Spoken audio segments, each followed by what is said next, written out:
Hello everyone. तो मैं हूं आपका दोस्त एडवोकेट तुलसी राम सिंह। आप देख रहे हैं मेरा यूट्यूब चैनल। तो कैसे हैं आप? आशा करता हूँ अच्छे होंगे, स्वस्थ होंगे। देखिए 5 फरवरी आज है, 8 फरवरी यानी 3 दिन हो गया AIV 15 एग्ज़ाम 17 एग्ज़ाम हुए। ऑल इंडिया बार एग्ज़ाम 17 का एग्ज़ाम हो चुका है और उसकी जो आंसर की है वो भी आ चुकी है अलग अलग वेबसाइटों पर। अगर आप आंसर की चेक करना चाहते हैं तो मेरे इससे पहले वाले वीडियो में है, ठीक है, AIV से रिलेटेड मेरा वीडियो मैंने बनाया था, तो उसमें आप आंसर की वीडियो के डिस्क्रिप्शन में आप देख सकते हैं। देखिए जो आज मेरा टॉपिक है वो लॉ स्टूडेंट के लिए है, ख़ास तौर पर, या उनके लिए है जो लॉ करना चाहते हैं, एडवोकेट बनना चाहते हैं या अदर लीगल फील्ड में जाना चाहते हैं, ठीक है। तो उनके लिए वीडियो काफ़ी यूजेबल होने वाली है। देखिए मैं बताना चाहूँगा कि देखिए मेरे कुछ सब्सक्राइबर थे और वो रेगुलर पर अभी उन्होंने लिखा था रेगुलर वीडियो देखते हैं। उन्होंने ख़ास तौर पर मुझे पर्सनली मेल किया था। तो उन्होंने पूछा था कि लॉ, कई लोगों ने तो कहा था कि अगर लॉ कंप्लीट होने के बाद फिर जो अगला स्टेप होता है वो क्या होता है। तो देखिए मैं अब लोगों को बताना चाहूँगा कि जो इसके बाद अगर आपने लॉ LLB या LLM आपने कर लिया तो उसके बाद जो आपका अगला स्टेप होता है वो क्या होता है, उसके बारे में हम विस्तार से बात करेंगे। वीडियो थोड़ी लंबी हो जाएगी, बस छोड़ के मत जाइएगा, वीडियो पूरा देखिएगा, पूरा अच्छी तरह से समझ लीजिए। देखिए अगर वीडियो क्या कहते हैं, आपने लॉ की डिग्री कंप्लीट कर ली तो सबसे पहले इसमें जो ज़रूरत होती है उसके बाद आपका स्टेट बार काउंसिल में इनरोलमेंट करवाना होता है आपको। अगर आपको प्रैक्टिस करना है लीगल अफसर या एडवोकेट, जैसे भी एज ए एडवोकेट आपको प्रैक्टिस करना है, ठीक है, तो आपको करना क्या होता है। देखिए तो सबसे पहले जो होता है वो आपका डॉक्यूमेंट होता है। तो डॉक्यूमेंट के लिए सबसे पहले हम स्टार्ट करते हैं हाई स्कूल। हाई स्कूल की आपकी मतलब 10th की आपकी मार्कशीट होनी चाहिए और सर्टिफिकेट होना चाहिए। फिर आगे बढ़ते हैं, इंटर की आपकी मार्कशीट होनी चाहिए, सर्टिफिकेट होना चाहिए। उसके बाद में आ जाते हैं हम ग्रेजुएशन। अगर LLB आपने अगर BA LLB किया है तो क्या कहते हैं, तो आपकी सारी मार्कशीट होनी चाहिए। या ग्रेजुएशन करने के बाद आपने 3 साल वाली LLB किया तो ग्रेजुएशन की मार्कशीट, सर्टिफिकेट, मतलब पूरी मार्कशीट और उसमें डिग्री होना चाहिए। आपका बैचलर ऑफ साइंस हो या बैचलर ऑफ आर्ट हो, जिससे भी आपने ग्रेजुएट हुए हो उसकी होनी चाहिए। फिर उसके बाद में आपकी जो LLB की डिग्री है, ठीक है, LLB की डिग्री होनी चाहिए। डिग्री नहीं है तो प्रोविजनल सर्टिफिकेट होना चाहिए आपका, क्योंकि डिग्री थोड़ा आने में टाइम लगता है, तो वो होना चाहिए आपका, ठीक है। मैं डॉक्टर राम मनोहर लोहिया अवध यूनिवर्सिटी से मैंने अपनी सारी पढ़ाई की है, तो वहाँ पे तो टाइम लगता है, बदर अलग जो अदर स्टेट है उनके बारे में तो नहीं कह सकता। जब आपका ये चीज़ कंप्लीट हो जाता है, आपने LLB की डिग्री मार्कशीट हो गई, डिग्री हो गई, उसके बाद आपके कॉलेज से आप नोट कर लीजिए, अगर पेन कॉपी नहीं है तो वीडियो को पॉज करके आप नोट कर लीजिएगा सारी लिस्ट, ठीक है। ये चीज़ होने के बाद में, ठीक है, आप अपने कॉलेज से कैरेक्टर सर्टिफिकेट और अटेंडेंस सर्टिफिकेट बहुत ज़रूरी होता है। कैरेक्टर सर्टिफिकेट और अटेंडेंस सर्टिफिकेट, लड़के क्या करते हैं इन चीज़ों पे ध्यान नहीं देते हैं। मैं आप सभी को बताना चाहूँगा जो स्टेट बार काउंसिल में इनरोल करवाना चाहते हैं वो इन चीज़ों पर ज़रूर ध्यान दें कि उनका कैरेक्टर सर्टिफिकेट और अटेंडेंस सर्टिफिकेट बिल्कुल होना चाहिए। अब ये चीज़ आपकी हो गई, उसके बाद ये इन सब चीज़ों को आपने कंप्लीट कर लिया। उसके बाद में जो आपका स्टेप आता है फिर फ़ोटो आता है। अब फोटो कैसे होगा, किस कपड़े में खिंचाना है, इसमें बड़े सारे भ्रम पैदा होते हैं। लोग कोई कुछ और बताता है, कोई कुछ और बताता है। तो मैं आज आप लोगों का ये भी जो डाउट्स है वो क्लियर कर दूंगा। देखिए अगर आप स्टेट बार काउंसिल में इनरोल करवाना चाहते हैं तो कैसा ड्रेस होना चाहिए। तो देखिए कई लोगों ने तो ये भी पूछा था कि सर क्या वो जो बैंड होता है, वाइट वाली टाई होती है जो एडवोकेट लगाते हैं, क्या उसको लगा के फ़ोटो खिंचवाना। तो जो भी आपका कन्फ्यूजन है वो सारी आज मैं दूर कर दूंगा। देखिए भाई, अगर आप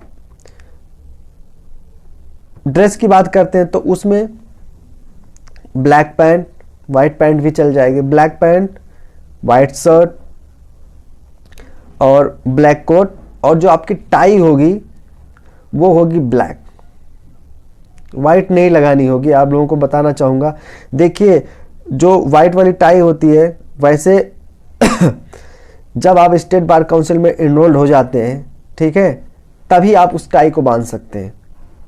आप एज ए मतलब उस समय आप प्रॉपर एडवोकेट हो जाते हैं। तो वो चीज़ आपको तभी अथॉरिटी मिलती है, मतलब मिलती है आपको लगाने के बांधने की, जब आप इनरोल्ड हो जाते हैं स्टेट बार काउंसिल में। अब आपने अपना क्या कहते हैं, आप black tie, white shirt, white pant व ब्लैक पैंट हो सकता है, ब्लैक कोट हो सकता है, ठीक है। उसमें आप अपनी पासपोर्ट साइज़ की फ़ोटो बनवा लीजिए, कम से कम 7-8 फ़ोटो बना के रख लीजिए, इन फ्यूचर काम आएगा। उससे लगेगा तो 2-3-4 ही लगता है, बट बनवा के रख लीजिए कम से कम 7-8 फ़ोटो। ये फ़ोटो बनने के बाद में जो अगला स्टेप आपका होगा वो होगा कि आप क्या नाम है, फॉर्म खरीदें। तो हर कोर्ट में बार एसोसिएशन का ना एक वो होता है, बार काउंसिल का ना, स्टेट बार काउंसिल की एक ऑफिस होती है छोटी सी, हर कोर्ट में होता है। जो डिस्ट्रिक्ट कोर्ट या सेशन कोर्ट होता है वो हर जगह होता है। जो तहसील में भी होता है, वहाँ पे भी होता है। तो वहाँ से आप एक फॉर्म लेंगे, एडवोकेट रजिस्ट्रेशन फॉर्म। वो फॉर्म जैसे मैंने दिल्ली से कराया था तो यहाँ 1000 रुपये का फॉर्म था। तो अलग अलग स्टेट में अलग अलग है। अगर आपका किसी स्टेट का फीस से रिलेटेड, फॉर्म से रिलेटेड कितने का होगा, अगर कोई कन्फ्यूजन है तो मुझे कमेंट कीजिए, अभी मैं जवाब दूंगा, ठीक है। आपने फॉर्म ले लिया, फॉर्म को अच्छे से पढ़िए, उसमें गाइड लिखा था, सारी चीज़ें लिखी होती है फॉर्म को। और मैं तो ये कहूँगा सबसे पहले उस फॉर्म की एक सेट फोटोकॉपी करा लीजिए। उस फोटोकॉपी में आप पेंसिल से सारे इन्फॉर्मेशन जो पूछता है वो भरते चले जाइए। जब सारी इन्फॉर्मेशन आप भर देते हैं, ठीक है, अगर हो सके तो जो कोई जो ऑलरेडी पहले से पुराने कोई एडवोकेट है आप उनकी सहायता ले सकते हैं। उनको पता होगा सारी चीज़ें फटाफट आधा घंटे 15-20 मिनट में भर देंगे आपका फॉर्म। भरने के बाद में अब आपका फॉर्म भर गया, उसके बाद में जितने भी डॉक्यूमेंट अभी मैंने काउंट करवाए हैं, आपको सारे गिनाए हैं स्टेप बाय स्टेप, उन सारे डॉक्यूमेंट की कम से कम आप 3 सेट तैयार करवा लो। 3 सेट तैयार करने में स्व अटेस्टेड, स्व प्रमाणित, मतलब खुद आपको सिग्नेचर और दस्तखत करने होंगे उन सारे डॉक्यूमेंट को जिनको आप लगा रहे हो। उसके बाद एक सेट को उस फॉर्म के साथ लगा के आप जाएंगे कोर्ट जाइए, और कम से कम 10 साल पुराने एडवोकेट्स, वही एडवोकेट्स जो ऑन रिकॉर्ड कम से कम 10 साल पुराने हो, उनको प्रैक्टिस 10 साल करते हो गया है, ठीक है, उनसे उस फॉर्म में 2 कॉलम होता है, ठीक है, 2 एडवोकेट से आपको उसको वेरीफाई करवाना पड़ता है, उसमें भी कैरेक्टर सर्टिफिकेट ही बनवाना पड़ता है, ठीक है। वो 10 साल पुराने एडवोकेट हो, ठीक है, वो अपना मोहर लगाएंगे, उनका एनरोलमेंट का उसमें एनरोलमेंट नंबर होगा जिस पे ईयर पता चल जाएगा कितने साल से वो प्रैक्टिस कर रहे हैं, और ये पता चल जाएगा, और ठीक है, तो वो उसमें लिखेंगे, भरेंगे। उसके बाद जब ये काम आपका हो जाता है, फॉर्म लीजिए और अपने स्टेट बार काउंसिल के ऑफिस में जाइए। हमारा VCD है ग्रीन पार्क में दिल्ली में, ठीक है, वहाँ जाएंगे, फॉर्म वहाँ पे आपका चेक होगा, आपके सारे डॉक्यूमेंट चेक होंगे, आपके कॉलेज का रजिस्ट्रेशन चेक होगा कि हाँ वास्तव में ये जो जिस कॉलेज से आपने लॉ किया है या वो एक्चुअल में फर्जी तो नहीं है। उस हर तरह से वो सुनिश्चित किया जाएगा कि आपका फॉर्म, आपके डॉक्यूमेंट सारे सही है, करेक्ट है बिल्कुल। उसके बाद में फिर आता है फीस की। तो देखिए अभी 2022 में, मतलब ये लॉकडाउन के बाद में 2022 में कई सारे स्टेट बार काउंसिल ने अपनी जो फीस है उसको इंक्रीज कर दिया है। जो फीस है वो हर स्टेट बार काउंसिल का जो फीस है वो इंक्रीज हो गया है। तो आप लोगों को मैं बताना चाहूँगा, सबके बदल गए हैं, ठीक है।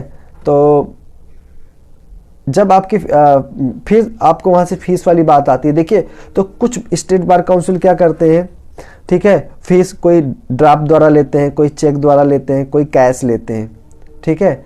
हम दिल्ली से हैं, दिल्ली में क्या हुआ था, कैश लेके गए थे और वहाँ पे एक बैंक, आपके फॉर्म के साथ बैंक होता है, मतलब बार काउंसिल की, स्टेट बार काउंसिल की जो हेड ऑफिस है, तो उसके पास में ही, उसी में ऑफिस में ही मतलब एक बैंक होता है। वहाँ जाकर आप पैसा जमा करो, वो जो स्लिप होती है पैसा जमा करने की, वो स्लिप आप अपने फॉर्म के साथ लगा दीजिए और आपका फॉर्म सारा रख लिया जाएगा।